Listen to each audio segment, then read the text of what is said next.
Hey everyone, welcome back to the Thing About Wildlife in a Nutshell, where you will hear a bite-sized story from our guest wildlife first time in their field. Our lives among nature tend to be a string of funny, intimidating, or simply absurd anecdotes, and I'm going to be bringing these to you through some wonderfully diverse and fascinating voices.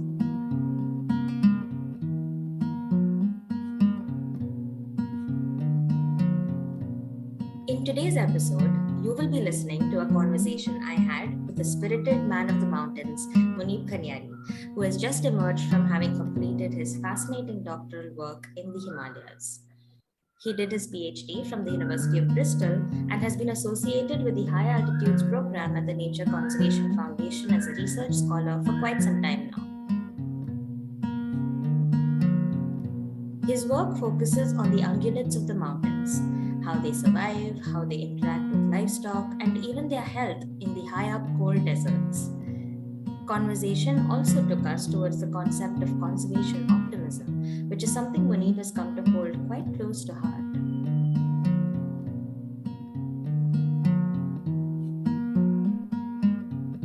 Here he is now on the Thing About Himalayan Ungulates.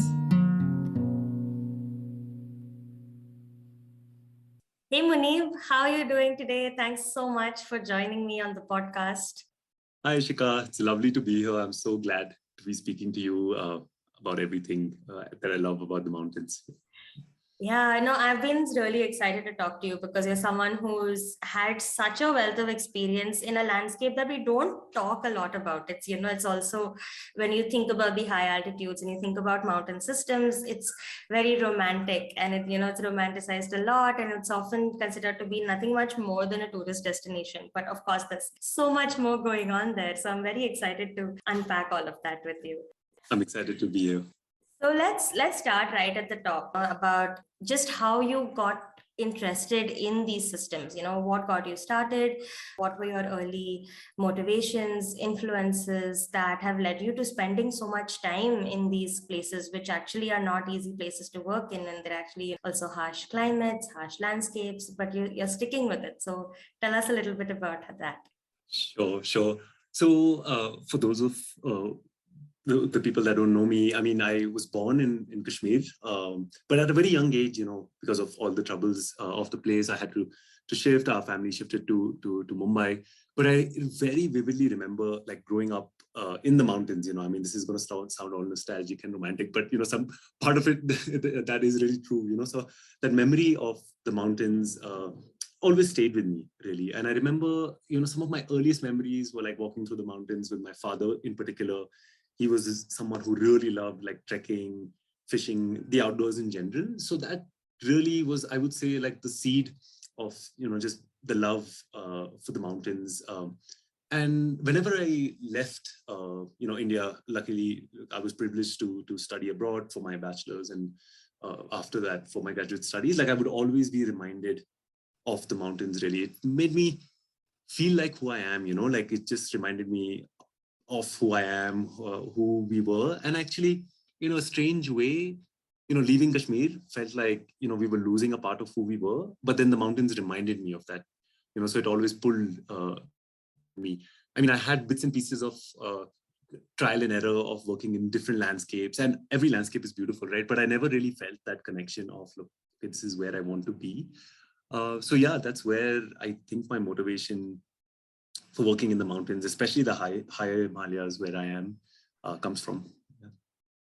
This sense of space and place always seems to pull a lot of people from our field towards certain places. And I think even in our last season, we had a wonderful conversation with Narayan Sharma, where we were just discussing how important that can be. And it's great to hear just, another example of, this being true. And so let's also talk a little bit about all of the species that you've ended up working with in these landscapes, because the Himalayan landscape is so vast. At first glance, perhaps it seems like there's nothing much there, but you look closer and there's just a ton of life. And and you ended up in some way or the other working with many of these species. So tell us a little bit about that as well. Yeah. So I have lots of my friends that come to the mountains, or, they see pictures, and then, the classical comment is like, oh, these mountains are so like homogeneous, right? Like, oh, compared to like a tropical forest and whatnot. And I'm not comparing any of that, but I always felt like, no, like I wanted to get across the fact that there's so many literal and figurative layers to the mountains. And no group of animal for me symbolizes this diversity of both the mountains and life as mountain ungulates. These are hoofed mammals, generally wild sheep and goat of the family Caprinae. So they're, as I said, sort of the wild ancestors to our domestic sheep and goat. And there's actually a variety of them across the world, but particularly in India, and particularly in sort of the Ladakh, higher Himachal, Kashmir axis, we have probably one of the most diverse assemblages of these mountain ungulates. And what I mean by that is, again, going back to the whole idea of like just looking at the mountain and being like, oh, this is one homogeneous landscape. It isn't, because there are these like areas that are very rugged and sort of, very, very steep. And you have certain mountain ungulates like the ibex, which is a pure goat, loving those cliffy areas. I couldn't even stand there, or even think about standing there, right? And then you have these other parts of the mountains that are these vast rolling meadows, that you can sort of see for kilometers, like literally kilometers, right? And those you could sort of, ride a horse on, or even sometimes a car at a plateau, right? And then you have something like the argali, which is the wild sheep, loving those areas, and an ibex would never be able to live there. So there's so much variety. And then there's like all sorts of other mountain ungulates that live in different sort of landscapes that the mountains provide them. So yeah, I mean, my research and my love for the mountain really stems from these mountain ungulates. I do think they're like the symbol of the mountains, and yeah, they're just inspiring to look at. They're beautiful and they're ecologically important. So that's what I would say about about them in general. You've done such a wonderful job of bringing in your emotional and scientific together right at the end. I need to get that across. Yeah, I think, that also brings me to you yourself, in many ways, are as agile as a mountain goat, right? I know that you trek a lot, you run, you walk, you just seem to have boundless energy often. Which came first? Was it have you learned this from the ungulates, or? No, I wouldn't say. I mean, we can't compare any of us to these crazy ungulates.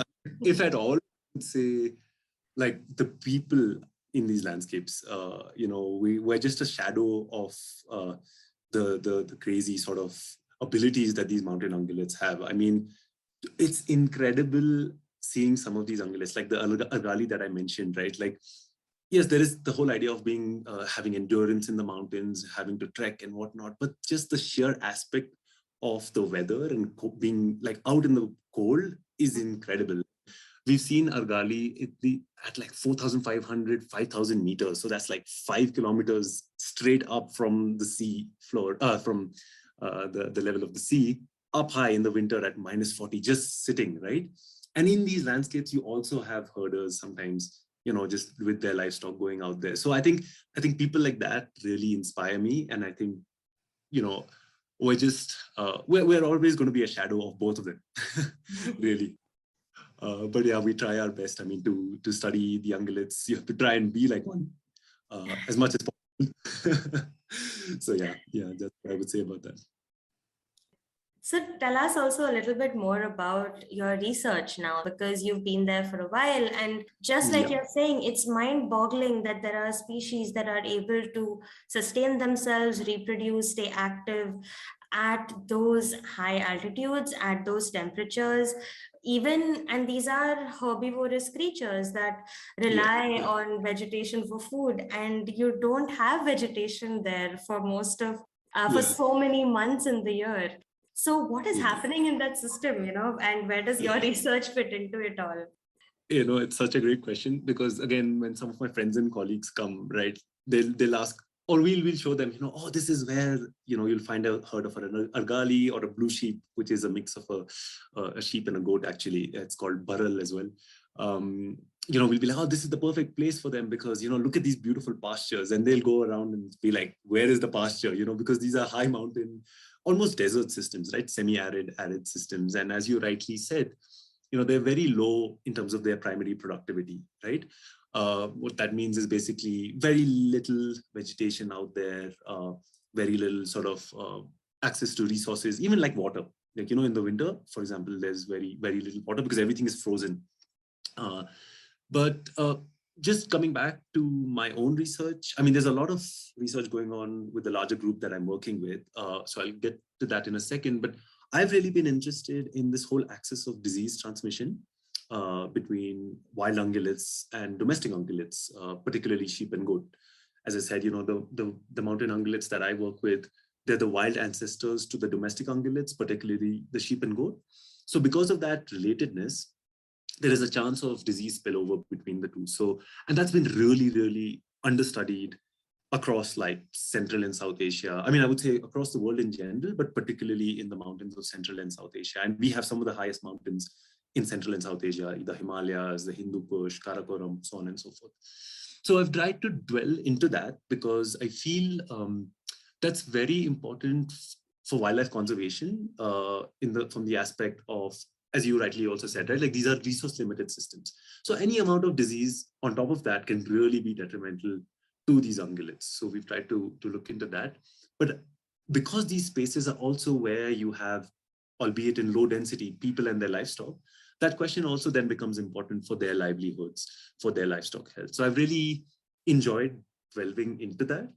We've sort of found some really interesting new information where we see there is some disease transmission between the two, but we've also sort of been working with herders and doing some sort of modeling work to understand, okay, if we have some interventions like vaccination or some medicine, when can we intervene and for how long for it to be effective? So those are the kind of things that I've been thinking about really. And I'm into the future, I'm thinking more along the lines of sort of the whole holistic One Health view, which is about integrating people's health, wildlife's health, ecosystem health, and just sort of looking at it more holistically. But apart from that, there's some really interesting work that my larger team does around sort of predator-prey interactions, because these landscapes, which most people will know them as our snow leopard landscapes, snow leopards take all the limelight. I think they're a great species, but I think the ungulates are better and more charismatic. But yeah, we try to understand, how these interact, how the predator and the prey interact. There's also some really interesting sort of social aspects around ungulates and mammalian assemblages in general here, around folklore, around people and wildlife relations. So there's a whole mixed bag of sort of different research work going on, and I'm excited to dwell more into that into the future. Yeah. I'm so glad you brought up the snow leopards as well, because that was also going to be one of my questions that,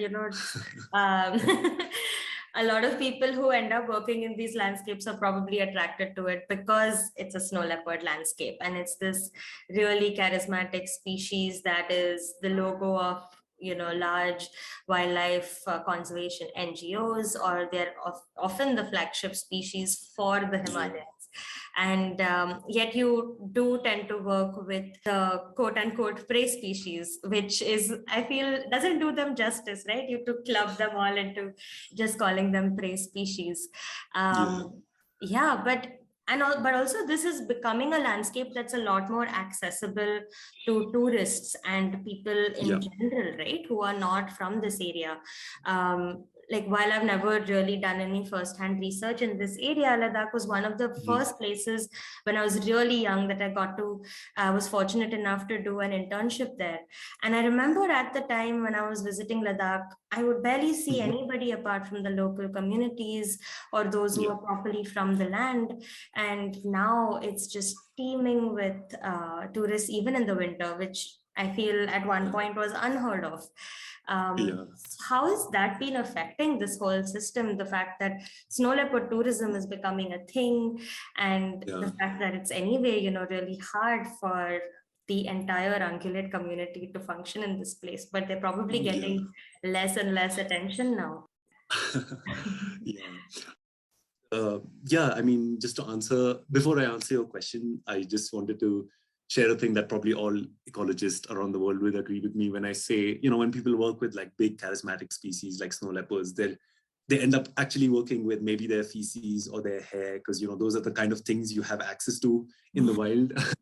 And then there is a running joke within our team that if you're lucky to work with, let's say, the prey species, the ones that I've been mentioning, we end up actually probably working with like the livestock or some sort of pasture related things, because again, these are species that are so hard to sort of see and access. So that's always like a sort of like a joke that goes around. But yeah, so to answer your question, I mean, there's so many layers, right? Like, for example, I'm currently in Ladakh. I mean, and there's lots of tourists that are flowing in as the summer comes into play. But then there are these areas where, let's say, the tourists go to, spot A, but just within like 20 minutes of spot A, you'll have places that have very, very infrequently being visited by anybody but the local community. And that's the nature of some of these trans-Himalayan landscapes. But I do want to mention that that doesn't mean that they are like quote unquote pristine or untouched and things like that, because local communities, especially herding communities, have been using these areas, have been living in these areas for millennia. I mean, there's some really lovely literature from sort of sociology and sort of the social sciences in general that looks at use of these spaces by people. So people have been here for a long time, and this dichotomy, I think, I really want to sort of bring to our listeners that even though tourism is increasing a lot, because these landscapes are so vast and so sort of inaccessible in many parts, you do have places very close by where you'll still have very little access by people that are not local. But having said that, there are certain places across the Trans-Himalayan arc in India that are really rapidly increasing with tourism.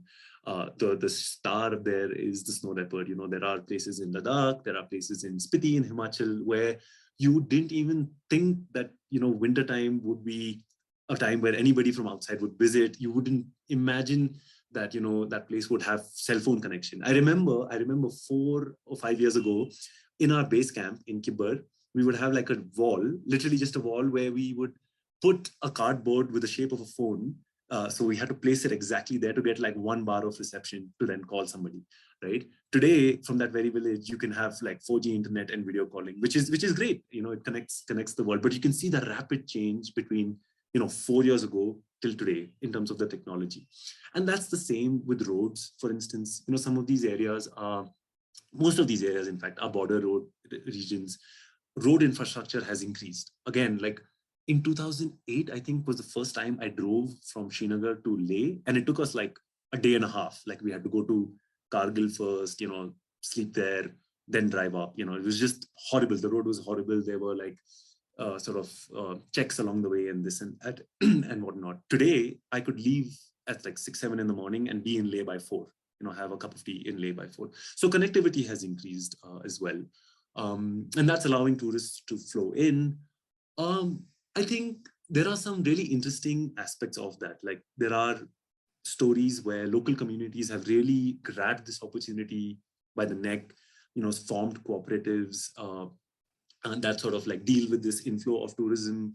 And I think that's not necessarily a bad thing. It's just exposing the world to the beauty of that place and of that species in particular, snow leopard. I mean, in Kibber, if you go in winter, like now there's a running joke that everybody sees like mating snow leopards, whereas, getting a mating snow leopard shot 4 or 5 years ago was like a BBC level thing, right? Like nobody would imagine that. But in Kibber, because there's so much knowledge about, the movements of the snow leopard, that's very possible. But interestingly, in Kibber at least, this is in Spiti, that's also shown a light on the ungulates because Kibber, you have a lot of blue sheep and a couple of herds of ibex. So people really get exposed to these animals. I've seen photographers, tourists not know what this is. There's a very, again, a very funny sort of story. Just down the road in Leh, where I am currently, there's this sort of ibex choke, it's called, right? Like the ibex is a symbol of the army. And people, many, many years ago, they would call it Bakri choke, literally like goat choke, right? because of the influence of tourism and knowledge and people just going out there, seeing these animals, talking to people. Now they call it ibex choke or skin. Skin is the local name for ibex. So these small anecdotes are not necessarily bad. But yes, I think it does worry me sometimes, just the sheer number of people that come into these areas. With tourists comes in requests for certain things, amenities. There's a certain way that a trans-Himalayan, family would live, like a Ladakhi family or a Spitian family. Generally you don't have, flush toilets in the winter because everything freezes, right? You have dry toilets. But then with tourists come demands for certain things. So yeah, that does worry me, but I feel like it's something that the communities have to really sort of push for, the future that they want. And I think in certain areas we see that happening. So I think that's a good thing. And I just hope that every tourist that comes in to all these places also thinks about some of these things, because these are very fragile landscapes, definitely to be in. So yeah. Lots to think about there. I think even anyone who's listening in and who is considered going to Himachal or Ladakh for a quick vacation, it's good to keep these things in mind and be mindful of the environmental impact of some of the things we're doing and the Exactly. amenities we are requesting. Yeah, definitely. There's so much, like you said, so many layers to these problems. And clearly, some of it Exactly. also does benefit the researcher and conservationist community because we also use these roads. We make use of, I mean, the fact Absolutely. that you and I are able to get on a video call while you're sitting here, sitting there in field, is also a testament to a lot of that, right? So, Absolutely. yeah, Yeah. I think it's good to use these things as long as they benefit everyone properly and ethically. Exactly. Yeah. So also, you mentioned a lot about just the culture, right, of how people live Mhm. in a lot of these different landscapes. And I think it's really interesting to think about that a little more, especially with you, because Sure. the entire Himalayan landscape isn't just contained to India, right? I mean, it's Yeah. trans-boundary. These kind of landscapes are so vast that you really can't contain them within political bounds. And Absolutely. and I know that you have also traveled to many countries in pursuit of these species and to look at different kinds of ungulates that you find in different areas. So can you talk to us a little bit more about, just having gone even beyond India and working in Yeah. the same ecological systems, but maybe very different social situations? Yeah. Yeah. No, that's something very interesting because most of these mountain ungulates, as I call them, both their mountain habitat, as you said, and themselves, they are very transboundary. For instance, the Asiatic ibex that we study here in Trans-Himalayan India is found across the central sort of Asian mountain range. You find them in the Tian Shan in Kyrgyzstan, you find them all the way in Mongolia, so they're ubiquitous, right? So just, I think it's just super fascinating to see what sort of interactions people have with them across this space. I've been very fortunate, as you rightly said, to sort of work not only in Trans-Himalayan India, but in Central Asia, in the Tian Shan in Kyrgyzstan, a bit in the Pamirs in Tajikistan, and also a little bit in Mongolia. Um, what I want to say first, though, and I think this is super interesting. So the mountain ungulates were called like the mountain monarchs by the renowned sort of conservationist biologist George Schaller, because the monarch part comes from the fact that they have these beautiful horns, right? Like these different horns. All different ungulates have different horns. But in Ladakh, for instance, and even in Kashmir, they have local names for the group. For instance, in Ladakh, it's called Ridak, which literally means mountain king or mountain monarch, actually. So if you look at it, like these natural sort of associations were there in these places before, and someone like George Schaller really like cemented it for us in the English language, for instance, or in the modern way of commenting them. But yeah, so people have already been associating with these species, from that point of view. They were always majestic. They were always sort of looked at, with this awe-inspiring sort of feeling. What I found interesting is then different names that people use, right? And how similar they are with geographies. So for instance, the Markhor, which is like a wild goat again, It's only found in Kashmir in India. The Kashmiri name is Room Savage, which basically means like, hairy goat, because they have like these long, hairy, bodies that almost touch the floor. So people have the folklore about how, like the hair touches the floor and, all of that. So you can really, they might not know what a markhor is, but they might know what like hairy goat is. But when I went to Tajikistan, again, they're very descriptive. So I just find it very interesting how people describe species, right? For us, a markhor is markhor, or Capra falconeri is the scientific name. But then, yeah, Kashmir, as I said, in Tajikistan, they call it Bozi Parmashop, which is Dari or Farsi, for, like a corkscrew horned goat. So it's very descriptive again, which I think is very similar to how we have English names for birds, right? So they don't have like these similar names. So I found it super interesting what they call species across. Again, it's the same for the ibex. In Kyrgyzstan, it's called the goat with like the pointed horns, for instance, right? So these kind of ways people associate these animals or have association with these animals, I think are super, super interesting. The other thing that I've really found fascinating is how, again, people look at perhaps conservation of these animals from a different point of view. Like in Central Asia, mountain ungulate trophy hunting, for instance, is very big, right? And people have different opinions on it. I also have my own opinion on it. I mean, the whole idea of trophy hunting is, you have like a big male with these massive horns. By the way, an argali, which is also called a Marco Polo sheep in these Central Asian regions, because Marco Polo apparently was like the first, not the first, but like, the explorer who saw them and wrote about them and sort of was in awe of them.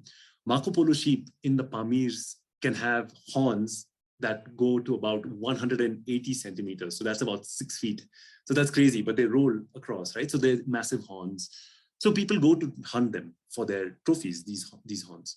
So that's sort of a system of conserving these species where, you might have a trophy hunt, which is very, very expensive in terms of the licenses that is paid by a hunter. And then the money goes to the community, is very common in lots of Central Asian countries, even in Pakistan, for instance, for markhor. But in India, where we work, it's completely banned. We don't have a sort of a trophy hunting based, community-based trophy hunting conservation aspect at all. We have more a sort of, people commingling with these species kind of a system, at least where we work. So I think it's just fascinating for me to see how different people have different ways to not only interact with these species, but also attempt to conserve them. And even though for me, like, I feel like it's so different that how would one even think about conserving and killing a species, and then conserving it? I think the passion between the two systems is very evident for the species. So I think that's just fascinating for me to see.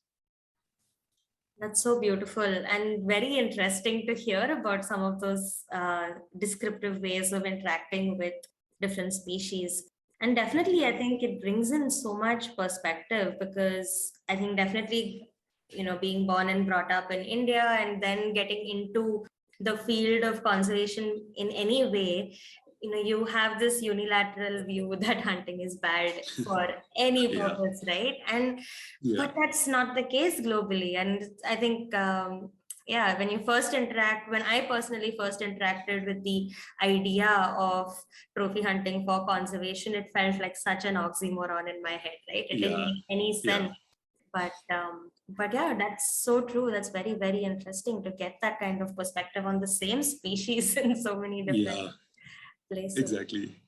So this actually, brings me to another question, which perhaps is a little more personal and a little bit removed from your research itself.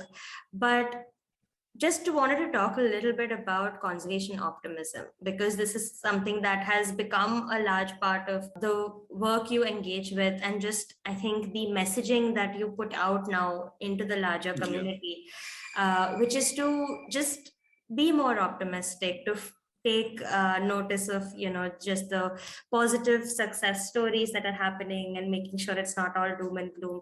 But that is hard, of course. Right. So how did you first start engaging with this idea, and what is it that you do now on a more regular basis to kind of keep that going and putting that message across?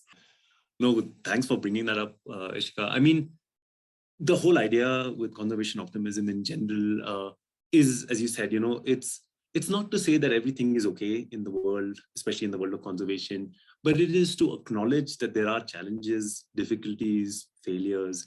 But in amongst all of that, in amongst this mosaic of a really tough sort of reality, there are some stories that inspire you to take action, inspire you to sort of say, okay, this is worth doing.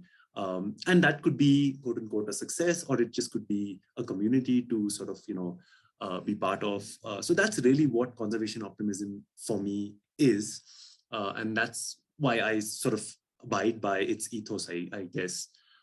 I mean, for me, working in these landscapes has really made me think a lot, right? Like, you are in very, very remote areas for a long period of time. And again, when I say all of this, like, I come with a lot of privilege, right? Like, I am from a good, well-to-do family. Like, I can leave the sort of, the remote areas of Ladakh or Spiti or Central Asia anytime and go back to my house, right? Like, so I come with a lot of privilege. But so when I'm saying a lot of these things, I'm talking about all the different sort of local field champions that work here. We call them field assistants, but they're more than that, right? Like, people who live here, work here, people, the herders that live here, and so on and so forth. So I'm really like talking from their perspective.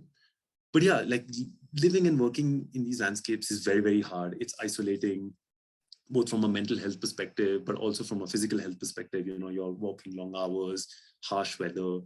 And, you have instances where you might have a snow leopard attack a herder's livestock, for instance. And in fact, just a couple of days ago, we heard somebody lost 96 of his sheep and goat out of 102 to an attack by snow leopards and wolves, I think it was. So when you hear things like that, you're like, okay, nothing can be done here. Nothing can be done here. But then what really, and I don't want to romanticize this, but like, I've seen this like courage in mountain people to really, find something out of nothing, literally. Like, especially in these trans-Himalayan areas where, as we said in the start, like, these are barren landscapes, but people still go out with their livestock, right? So they will find something to do, even in that position of desperation. The herder, I spoke to him a couple of days ago, who lost 96. He said, oh, but I still have 6. If I get something for those 6, I can rebuild that. I mean, this is despite them having, obviously they'll have sort of like a little bit of an anger with the predator, and we need to deal with those situations. But the willingness to continue, I think that really gives me a lot of courage. The people I work with in Ladakh, I mean, they're relentless in their pursuit. Sometimes it takes like a couple of days to get to a village, but they will be thinking about the herders that they need to engage with. The herder might have lost again a livestock to snow leopards or things like that. But these people on the ground, they're relentless to go there and do something. So that really gives me a lot of hope, And for me, it's not as black and white as success and failure. It's about connecting with people at the end of the day, be it people on the ground, people in your community, in conservation at large. And that really inspires me. So that's my 2 cents on conservation optimism, right? Like, things are always going to be hard. The mountains make it harder sometimes, with everything. But when you see that people are living that reality with you, I think that's great. If you can do something better, that's fine. But just the fact that you have somebody there together with you, I think that really is very inspirational for me. And that's why I feel it's something that we need to talk a bit more about. It's not important to just romanticize things. It's okay to say things are not good. If some herder in Ladakh has lost 96 livestock, he or she has lost 96 livestock, and that's a bad situation. They might retaliate against the predator that's done that to them, and that's okay. But the fact that you can be there, have a conversation with them, and sort of acknowledge that that's a bad situation, I think that still is good. And then from that comes something positive. So I think those subtleties is something that both the mountains teach me, but also conservation optimism. So yeah. Thanks so much for putting that in perspective, Munib, because I think there's also that misconception that conservation optimism is about just reckless and blind optimism. And that, Yeah. there is this, I think it sometimes also comes with a bit of baggage where a lot of people feel that it's just about not acknowledging the fact that there are bad situations and just about powering through and saying, no, everything is going to be okay. But that's not really the case. And I think this is one of those situations where, in a way, it feels like it's closer to being realistic, being pragmatic, and just not allowing the system to get you down, basically, but not ignoring the system, which I think is beautiful. And I think a lot more people should be doing that. And you're so right in drawing examples from those who are actively living in these systems regularly, rather than just, I think, the research community or those who come in from the outside to do conservation effort, because we definitely have so much to learn from these places. I remember even many years ago now, of course, but when I was doing my internship there, I was blown away by just the hospitality that I was offered, by people in such harsh winters who seemed like they barely had enough food for themselves, but were looking after me like I was their own daughter, even though they had only known me for a day. And I was so blown away by this. And I remember asking a colleague of mine, what is it about this place that makes people so giving, and just so helpful without even having to think about it? And she had an interesting theory about how perhaps it's just that the only way to survive is by helping each other. And that's become part of the culture. And I've always held that very dear to heart. I think that's so beautiful. Yeah. I mean, it's so true that what you just said, Ishika, and just a very small story to illustrate that. I mean, wherever you walk in the mountains here in Ladakh or even in Kashmir and larger parts of Central Asia as well, like you'll have, I mean, in Ladakh, we call them, I think they call them latos or different, I mean, there's different names for it when depending on where you go, but you'll have these stone structures. So like, for example, on top of a mountain, you'll have like 6 or 7 stones or 5 or 6 like sort of small stones piled up on top of each other. I mean, as a newcomer, you're like, oh my God, what is this? This is like somebody just put it there, you just sort of don't really think twice about it. But actually, it's very beautiful because it's what it basically is it's sort of an indication to another person to say that, oh, I have been here and I have walked through here. So basically, if you keep seeing these latos, as we call it in a certain part of Ladakh, if you're lost in the mountains or if you don't know where you're going, it's sort of a communication by somebody who has walked there, who knows, maybe a day ago, maybe a year ago, maybe 10 years ago. I mean, if those stones stay. And I think that is just so wonderfully beautiful. I think, that's the spirit with which both, I mean, linking back to conservation optimism, but just generally working in this community, I think that's the spirit really, right? I mean, again, in Kashmir, I remember last year, you have these seasonal movements of herders that come up to the mountains and then go to the plains. So if you're not or if you're there in these mountains when they're not there, they have these like traditional houses that they've built, and they'll always stock them with like dried meat or nowadays Maggie, for instance. And you can go into that house, eat that Maggie or whatever if you're there hungry without anything, but leave something in return, and nobody will think that that's awkward. I mean, in Mumbai where I grew up, like if I did that for my neighbor, like I would think twice knocking to knock on my neighbor's door and ask for water. But here you could do things like this. And I think that just is a true sense of community. Saving species, conserving landscapes comes later, I think, right? I think that sense of community, I think, is what we all really need, in my opinion, right? And I think this bit beautifully illustrates that. And that's why I love working with mountain people in these landscapes. Yeah. Wow. On that very wholesome note, Munib, I'm going to thank you for sharing these stories. I've loved talking to you. And yeah, there's just so much to think about. I'm feeling oddly calm after this conversation. Thanks so much. It's just wonderful to hear from you. And you're also somebody who is just constantly, sharing his energy and enthusiasm. I definitely always feel very energized after talking to you. And I know that you also influence a lot of people very positively through your work. And more power to you. I'm so excited for all that you still have coming your way. Thanks so much for being here and sharing. Thank you. Thanks, Ashika. That's really kind of you to say all of that. But yeah, hopefully see you in the mountains very soon. Nothing I'd love more. Fingers crossed. Great.